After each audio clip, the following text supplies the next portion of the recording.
Sahana vavatu, sahanau bhunaktu, sahaviryam karavavahai, tejasvinavadhitamastu, ma vidvishavahai. Om Shanti Shanti Shanti.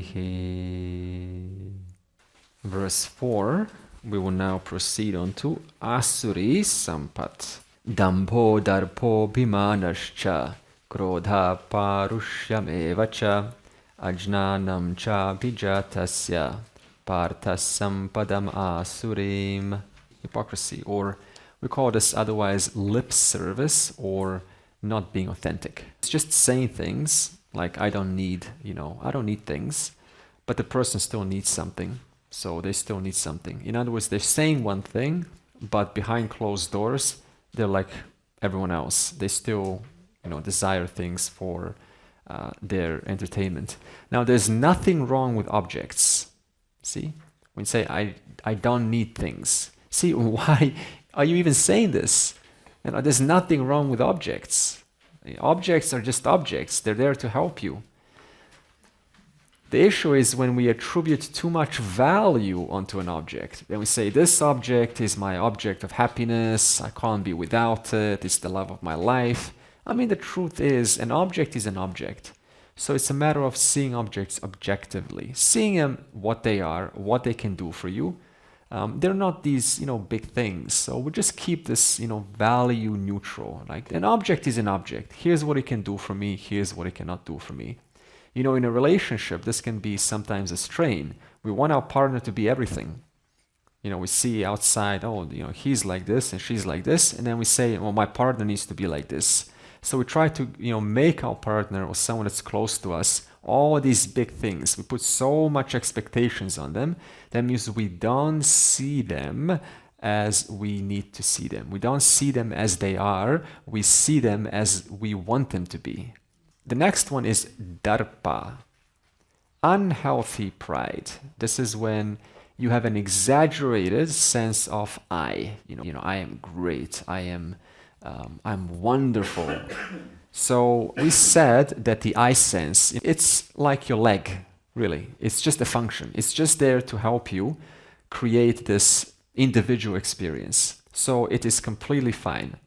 And over time, what happens is this I sense becomes slightly contaminated as we spend our time in this world. So we all start with a relatively healthy I sense. And we say, hey, I'm an individual. I'm an individual. That's it. Simple, basic person. I am an individual. Now, slowly through time, the world tells us what it means to be an individual. As we start to see other bigger individuals, smaller individuals, so now we feel pride. Oh, I'm so much bigger than they are. So it kind of gives us some superficial joy. Or someone we see that's big and we say, oh, my individuality is small. So now we started with a healthy I sense and we ended with a unhealthy I sense. Thus, here, what needs to happen is then the person becomes an agitation onto others. Did you ever meet someone or been in a situation where, two people are just chilling out and a presence of a fellow being is just sort of a little bit, too whatever it is, right? Too confrontational, too stands out too much. So this is where the I sense, wants to kind of fit in. So what is a healthy I sense? Wherever it goes, it adds value. It just adds value. It doesn't cause agitation around. It listens. It doesn't want to be like this big flower. Hey, look at me. Here's my opinion. Here's what I have to say. Rather, hey, here's my opinion. What do you think? Interesting. So in other words, it just wants to learn rather than it wants to present itself. Therefore, the person starts to, say, no, this is not healthy for me, because, if I have this exaggerated I sense, then it's very hard for genuine people to come into your life.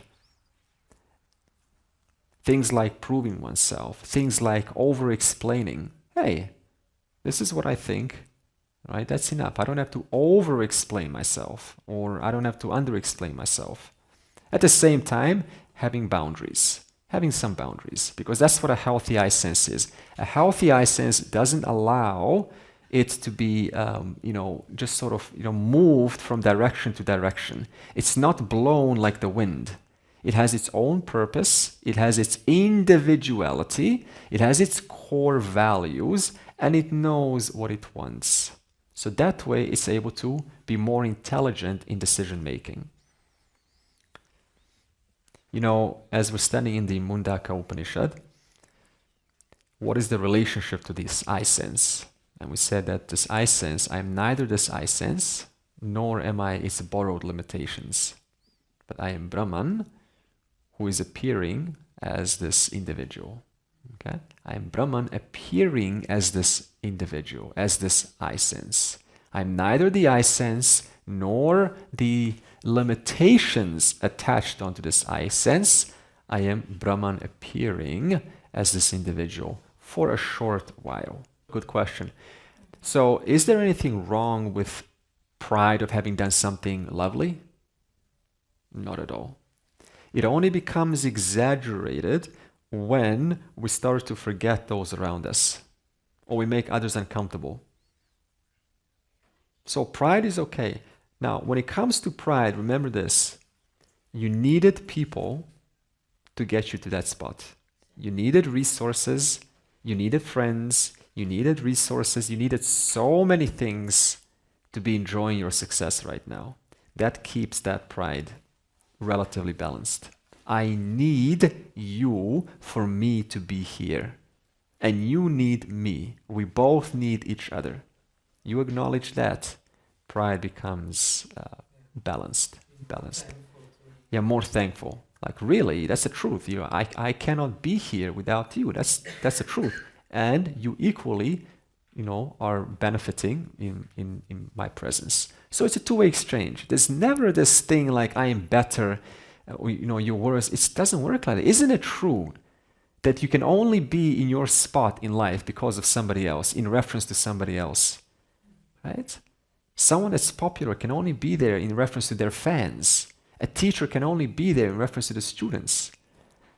A great student can only be there in reference to the support that they got many times from different people.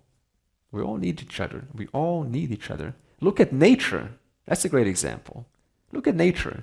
Everything in nature needs itself.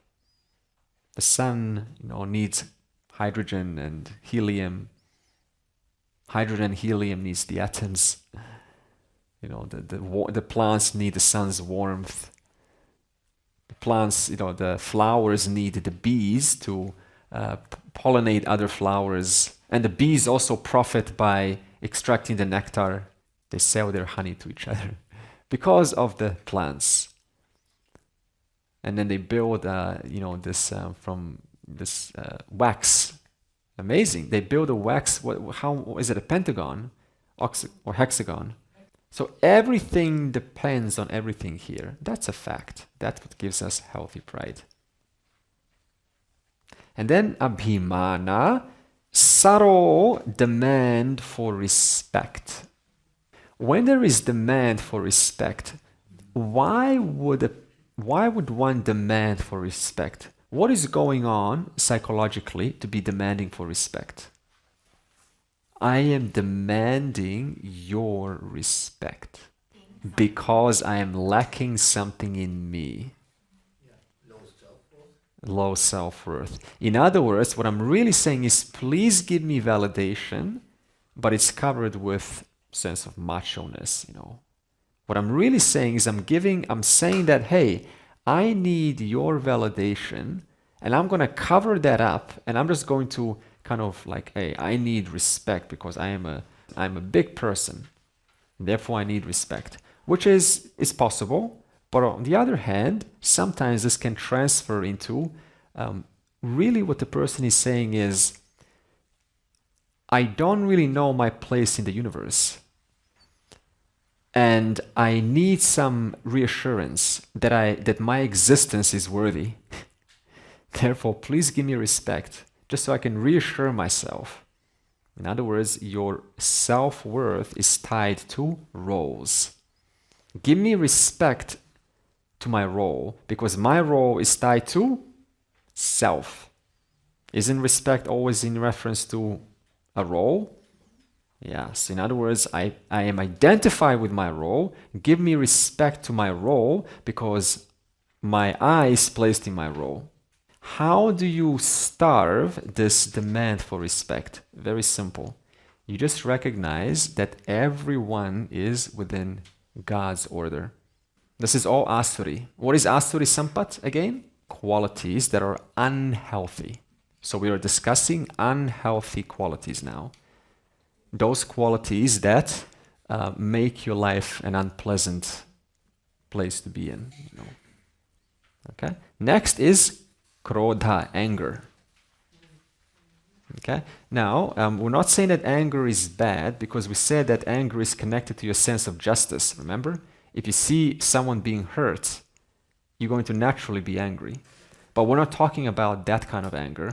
We're talking about psychological anger, where you feel some, kind of hurt because of something. And we say there's two ways to manage anger. The first is to let it out. That's one way. Breath, that's damaha. Empathize with the other one, that the other person doesn't know all of the facts. I don't know all of the facts. I make mistakes. They make mistakes. Reframe the story. Perhaps we're giving too much meaning onto it. Because anger is usually associated when I cannot let go of a story that I've been holding on and, just watering on and on and on. So usually anger tends to be sometimes even losing something precious, and you're angry. I lost something that meant something to me, and you just can't let go of that. So in that sense, you can reframe and you say, maybe it's time for something new in my life. Maybe it's wonderful. Maybe this is, a chapter that is teaching me to move forward. Maybe this is teaching me that I can't hold on to things and I need to move forward. What is this teaching me? That means you learn from it. Ask, what can I, learn from the situation? In what way has this taught me? What has this taught me? You can also investigate, what would I have to believe to be holding on to this anger? What story am I telling myself which is producing this hurt or resentment towards the person? What story am I telling myself? What am I focusing on specifically? What event am I focusing on? Because anger tends to be just a focused remembrance on something. Perhaps one could even see some good, qualities about them, if they choose to. And this leads us to parushyam, harsh speech. So, if there's bottled up anger, it leads to potentially harsh speech. Something needs to be released, and it has nowhere to go. And if it has nowhere to go, it will go somewhere in the form of harsh speech. Such as, comes back home a angry husband, blows it out on the wife because the husband was scolded at work by the boss. He had nowhere to take it out, and he didn't take it out in the car. So he goes home, takes it out on the closest face because it's very comfortable. He knows he's not going to, someone that he can blow steam off. The wife has nowhere to take it out, so she takes it out on the child. The child has nowhere to take it out, takes it out next day, becomes a bully in school. Like, what are these troubled kids? I don't understand. It's traced all the way to the manager. It's very contagious. If it has nowhere to come out, it comes out somewhere, sooner or later. So what we often advise is, if there is resentment or harshness, you have this, suppose there's this harsh feeling towards something, then perhaps write it on a piece of paper. This is an old technique. Write it on a piece of paper how you feel about this, about them, how you just raw, no kind of filters, raw. And then you just throw that piece of paper away. You know, there was a story of Brahmana. He was a ascetic looking for alms. And this story is very interesting. It shows you that sometimes you can be harsh, but you come from a genuine place. So this Brahmana was, came to this new village. He was going from village to village. And he knocked on somebody's door and they opened and they say, and it was so pleasing with their words. Oh, blessed Brahmana, how blessed we are to have you. Look at your presence. You're searching for alms. And we, so glad that you knocked on our door. The Brahmana says, thank you. Do you have some alms for me? I'm really hungry. Oh, I don't have anything. So Brahmana, was a little bit disappointed because all these nice words, all these flowery words, no help. So the Brahmana continues going and knocks on the next door. And this man is like, you, what you want? I'm hungry. Come in, sit. Hungry? Yes. Okay, take yogurt, take whatever, take your papadam, take your chapati. Okay, sit over there. Thank you. You want milk? Yes, I want milk. Here. You tired? Yes, I'm tired. Okay, you, room, there. Okay, sleep. Look at this. I mean, he gave him exactly what he wanted. But the words are a little bit shaky, right? So now, who would you go for? Would you go for the first type or the second type? Or the second type, who's a little bit harsh, you got to take that pain, or whatever it is, but you get exactly what you want. Sometimes harsh speech doesn't mean they don't care about you. They could be the most closest ally, so it's not kind of like always what you expect. That's how life is. The next one is ajnanam. This is lack of discrimination. Lack of discrimination. See, you can certainly love people. You can certainly be friendly. But does that mean you need to agree to people? No. So that is discrimination. I can be, nice to you and I can, enjoy my company with you.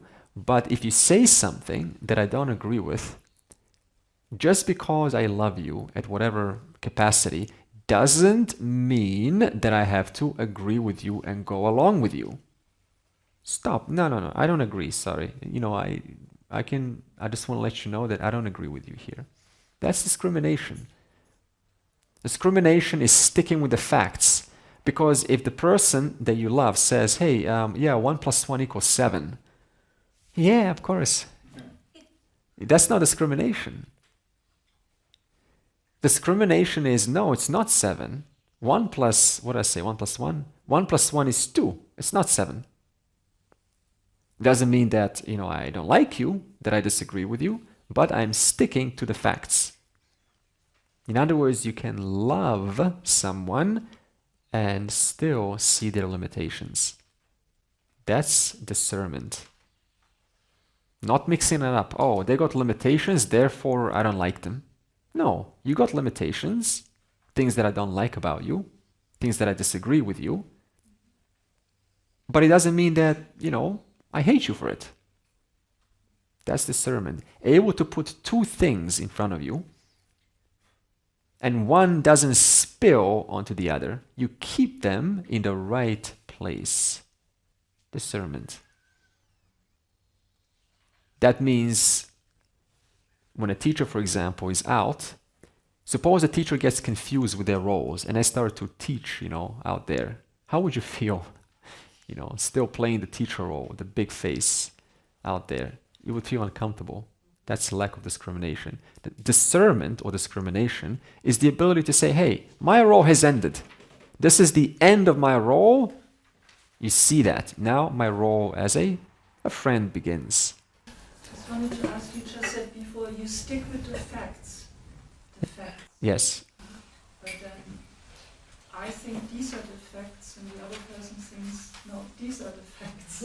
Got it. It makes it complicated sometimes. Yeah. Yeah, this is normal. Okay, that's your fact. These are my facts. That's it. You don't have to go further than that. You're not obligated to take it further into discussion and let's get to the bottom of the facts. You're not obligated to do that. That's the point. That's discernment. That is your stuff. That's your well-ascertained facts. This is my well-ascertained facts. And if I discover something, I will gladly let you know. They may not say the same thing, but at least you can. So that makes you open, and it also makes you see that you could be potentially, incorrect. You could be potentially, not incorrect, but distorted. Because sometimes we're very convinced by what we know, but in 1 year from now, when you have gone through some teachings and hearings, somehow your perception has changed, and you would disagree to the you 1 year ago. It's a great relief to be able to just, hey, okay, that's your thing. Okay, I'm very surprised. I think differently. But you know what? It doesn't really move me. It doesn't bother me. I can still chill out with you, but I don't hate you. That's a great relief to be in that place. Yeah, because we're not supposed to all have the same opinion. It would be very boring if everyone thought exactly the same. When things are said, say something like the earth is flat. It's kind of that non-logical, right? I've got no issue because in that moment I recognize, no, it's not the right time to argue right now. It's just not the right context. Let's just build a little bit more rapport, build more trust. Let me rather do that than discuss facts and discuss data. So there's also a moment of, is it the right time to get into this? Or can I just let it go and connect to something that's much deeper and more important than this mediocre fact that it's going to change anyway sooner or later? That's discernment. Now, verse 5. Daivi sampadam vimokshaya nibandhaya surimata ma shuchak sampadam daivim abhijato si pandava. This is a revision verse. So it says Daivi sampat, the ones that we've covered in the first, yesterday and so on. They are thoughts and values that lighten you up. They uplift you. They produce a conflict-free mind. And now we're discussing Asuri Sampat. These are thoughts that weigh you down. Does anyone want that? No, nobody wants heavy thoughts, such as perpetual dissatisfaction, entitlement, complaining, judgment, of finding flaws and faults and so on. Now, very interesting. Krishna here isn't framing Daivi Sampat as the one who benefits the world. This is how we think of it. Hey, I've got these virtues. You're going to benefit the world. He doesn't say that. Nor does he say Asuri Sampat is the one who creates dissatisfaction in the world. What does he say? He says instead, Daivi Sampat, that's all the good qualities we discussed, right? Daivi Sampat gives you freedom. Makes it personal. And Asuri Sampat, the ones that we're discussing now, gives you bondage. See this? It's got nothing to do with being a goody-goody person in the world. He's pointing out it is in your self-interest to have thoughts that make you lighter, which are natural thoughts anyway. It's in your interest to minimize those heavy thoughts. And then he continues in verse 7 and he talks more about these heavy thoughts. Pravrittim cha nivrittim cha janana vidur asuraha na shaucham na pichacharaha Na satyam teshu vidyate. Asuras don't know what to do and what to avoid. Now, why is this? I don't know what to do in this moment. Okay, so still doubting. What would make them doubt if there's an inner conscious saying, this is to be done, this is the right thing to be done? Despite that inner conscience, there's a doubt. Yeah, but maybe I should, maybe I shouldn't. Maybe I should, maybe I shouldn't. What is causing that inner doubt? Good. Absence of knowledge of values. How wonderful it would be to, actually do what is to be done, and how great I'll feel about myself if I follow through.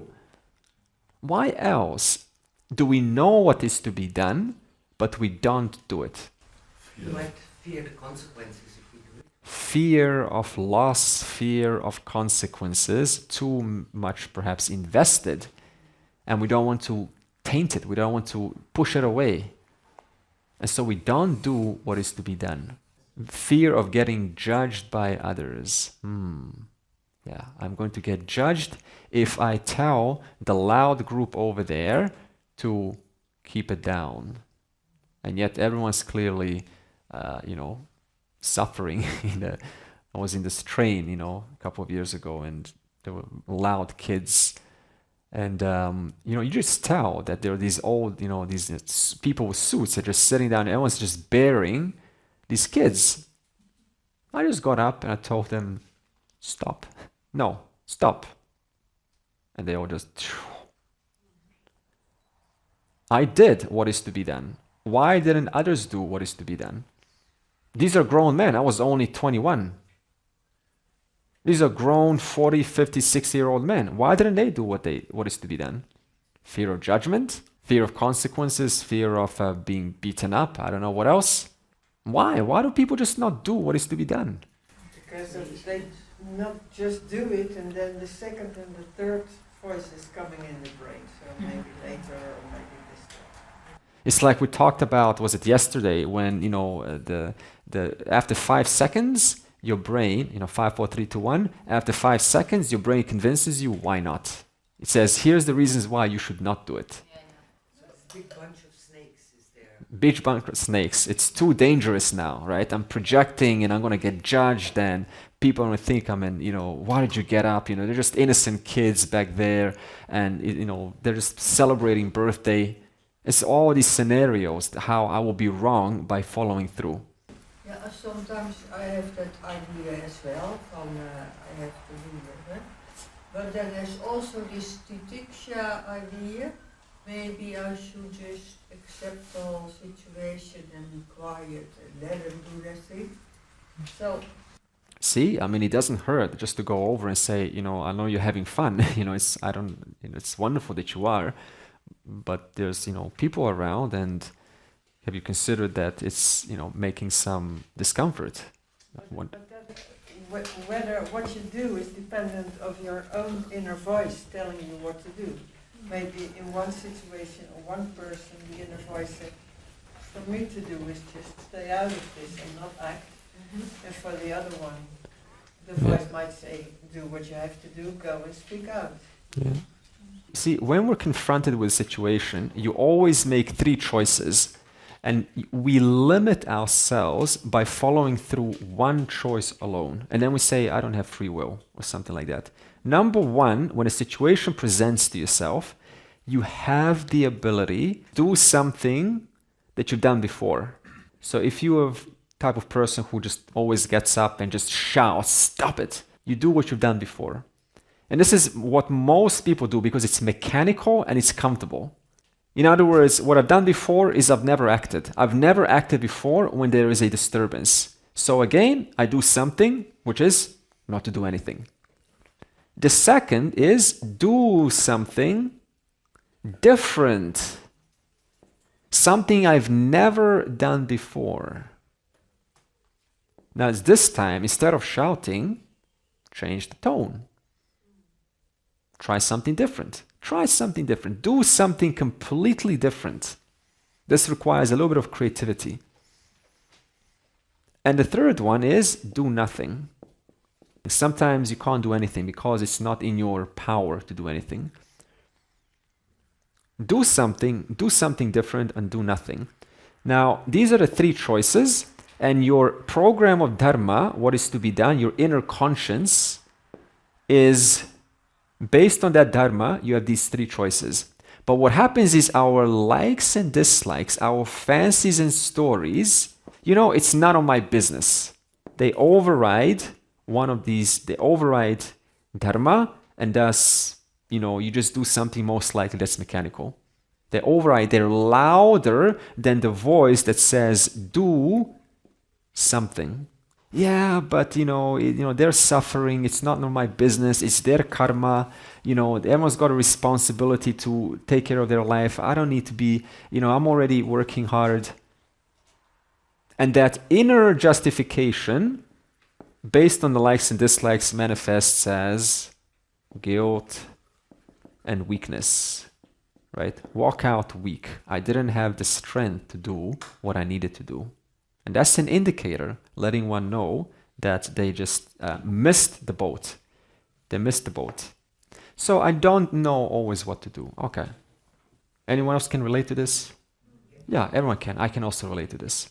In this case, you can default to which of these options would have the most positive impact for me and the environment. If it's just me, it's most likely not the right thing. If it's for me and those who are involved, most likely this is it. Next one is absence of inner cleanliness. Now there are 4 kinds of uncleanliness. The first is, as we discussed, I think yesterday, was self-centeredness. Again, everyone is, right, you're the center of your own life, which is okay. Where it becomes a problem is when you ask, what kind of actions please me? Because you only ever do to please yourself, right? Admit it. You want to be pleased. You go to places to be pleased, right? You help the world. I help the world. Why? It pleases me. I extend my helping hand to others because it pleases me, even to help and be in the community. Even that is done because it pleases you. Now, here's the thing. There's nothing wrong with that because everyone wants to be pleased. The question is, what motivates to please me? If the motivations are only my own benefit versus what motivates me is the benefit of not only me, but those around me. That determines your maturity. Changing the orientation, those things that I do, what motivates me is helping. In my helping, I also get helped. You see, even a teacher teaches why? Because it pleases me. But in so doing, we are all being helped. As opposed to, what pleases me is 10 o'clock, 11 o'clock, when people are about to sleep or are sleeping, and you have this loud exhaust system, stereo system, maximum volume, open exhaust system on the back of a car. You can hear it like 150 decibels, 3 kilometers away. And then they just, step on it. That's pleasing, all right? But what about the rest of us? So in other words, that action by nature is less mature than this one, where you help others and you keep it cool, you consider others' well-being. Now, of course, you tell this to such folks, and watch what happens. The second kind of inner cleanliness is hatred or resentment. In other words, inner pollution is hatred or resentment. This is again what others did to me, and then ruminating on that over and over again. The way to help this is just to ask, I wonder what drove that person to do that. Just get curious. I wonder what caused them to do that. And then self-criticism. See, we all put ourselves down if we're, sometimes we're too harsh upon ourselves. And then this voice turns from performance, in other words, checking up how you're going, into you're not good enough, you did too much, what's wrong with you, do more, you're not fast enough, you're not intelligent enough. So now this voice starts to attack the individual. One way to help is just to objectify, this is my program criticizing me. This is my program criticizing others. Stop. Just see it. That's it. Just see it. It's happening. Here is my critical voice doing it. Objectify it. The moment you objectify it, it loses its power to continue. I wonder what shape it is, what color it is. I wonder where you're from. Just see it. That's it. No need to fix it even. The fourth pollution, jealousy. Jealousy is when you admire something, but there's resentment. Admiration with resentment. In other words, I admire you for having some good qualities, but I resent you because you remind me that I haven't worked hard enough to be where you're at. You remind me of my smallness, and yet I admire you. So this tells the brain, this skill is admirable, but I don't like it because it's linked to the person. So you link dislike to a skill, to a talent that you adore. They say there's a difference between jealousy and envy. Jealousy is between, I think it's 3 people, right? So so if I have a girlfriend, then if she's talking to another man, then I get jealous. But envy is when between two people. If I see someone having something that I don't have, that reminds me that I'm poor or I don't have enough. That's called envy. Go to the person and say, I admire. You're much more than the skill. It just doesn't matter. You only value it now, You may, kind of not be very interested later on. And also understand that they deserve it. Thank you for inspiring me and letting me know that I'm going to go home and I'm going to spend some time getting a little bit better. An object of jealousy has become an object of inspiration just by your attitude change. Improper conduct. What causes improper conduct? Ignoring the consequences. Improper conduct is a consequence of not being mindful of consequences. The moment you introduce, no, this is going to cost me. If I do this, it's going to produce a negative consequence. And who is going to be there? Who's going to be suffering? I will. The future me. I mean, one thing you can say is, would I do this if people were watching me right now? Suppose there was a Big Brother camera always watching you. Okay, next one is non-truthfulness. Every time we lie, it creates a split personality. The thing is, you know one thing, but you say something else. So what does this do? It creates a split between the knower and the speaker. And that inner split creates discomfort in oneself. And you also, if a person keeps on lying, what ends up is you start to distrust others. Because the person thinks, well, if I can lie and tell dishonesty, so can you. So then why should I trust you? That's the consequence of lying. First, I create an inner split between what I know and what I say. So I create this inner conflict in me. And second, I create distrust. I can't trust the world anymore. Because I can't even say the right thing. See, there's a consequence for everything. That's Ishvara's order. It's always an effect. Can't come out of it. Now, verse 8, we don't have to read. Now, asuric tendencies, unhealthy traits, make you think, says verse 8, the world of people is untruthful, without ethics. The world is chaotic. There is no order in the world. The world is unfair. The world is out there to get me. It's a meaningless life. This is all asuric tendencies. The world is godless. There's no God in the world. It is just matter. It is just atoms and competition between the survival of the fittest. That's all we're doing here. Competing with each other. Blind to Ishwara's intelligence, blind to the laws, blind to dharma.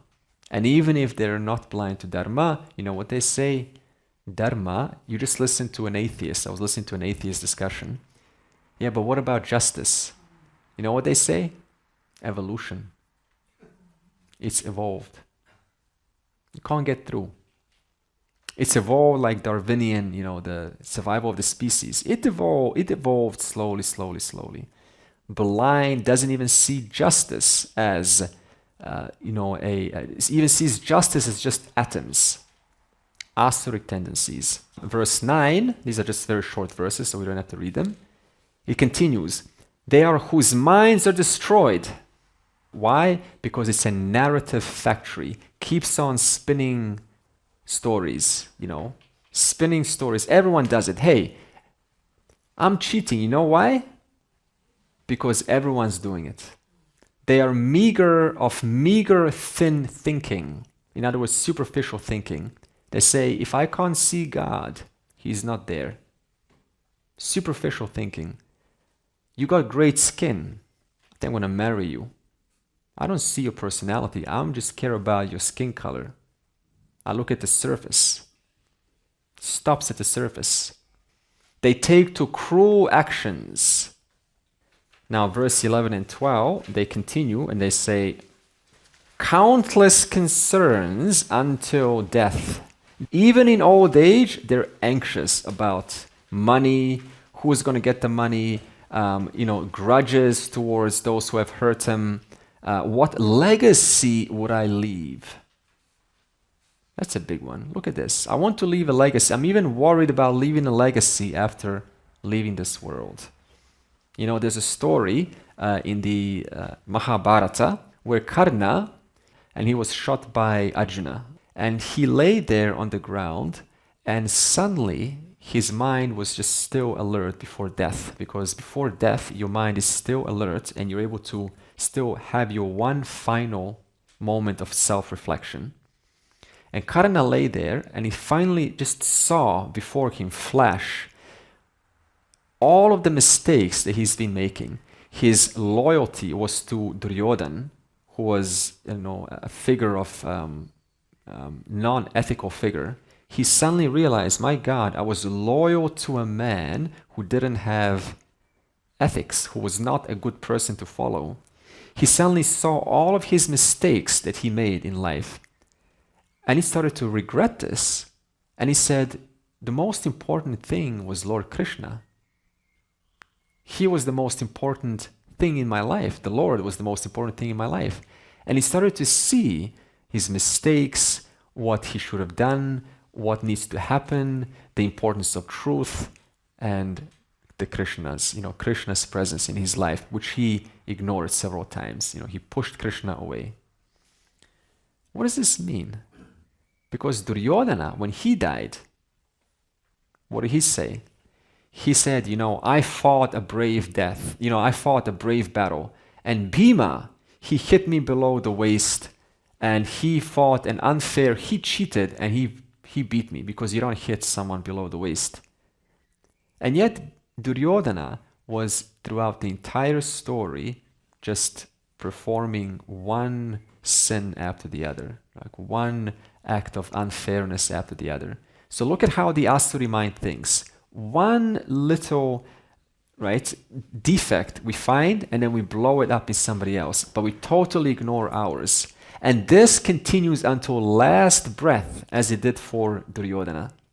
Whereas Karna, he had that one last reflection of seeing his mistakes, and that made a huge difference where he continued his trajectory after death. So right before death, your mind's still active, and you still have one last chance to do what is to be done. To express your gratitude, to acknowledge your mistakes, to thank the Lord. Thank you for guiding me. I've done the best I could. I've made some mistakes. I've lived a life that I am, proud of. I am proud that I've lived my life, and I am now ready to go. You take me wherever you need to take me. I am ready. And I am not afraid, because I have lived a righteous life. That's a good way to go. And then the verse continues, 11 to 12. They're bound by hundreds of fetters of hope. In other words, not realizing that the things they hope for are those things told by us, by the social media. You got to look pretty. You got to be rich. So I look forward for hope for being rich. I hope for being pretty. You got to have, this status. So now I hope for status. None of these things are mine. I learned this from the society. And they are bound by these hopes which are not even theirs. And finally, they engage themselves in illegitimate accumulation of wealth. Suppose you're putting a fake charm to win someone over. Or you put a fake social media profile, not fake, in fact most of them are fake nowadays, they all got filters. Put such a social media profile to appear kind of like this big person sitting in the back, I'm powerful. I'm a powerful man, woman. This is not legitimate. Withdrawing emotional support if you don't do what I want you to do. Withdrawing sex. Yeah, withdrawing sex if you don't comply. Big one. That's illegitimate means of getting what you want. Wealth here represents getting what I want. Exaggerating my problems to gain your sympathy. These are all behaviors what the mind of an Asuri Sampat. A mind that is distorted, that is not keeping with the natural order of what is to be done, the natural order of ethics. These are all examples of what happens when ethics is distorted because of our likes and dislikes and conditioning. Purnamadav Purnamidam Purnat Purnamudachyate Purnasya Purnamadaya Purnam Eva Avashishyate. Om Shanti Shanti Shanti.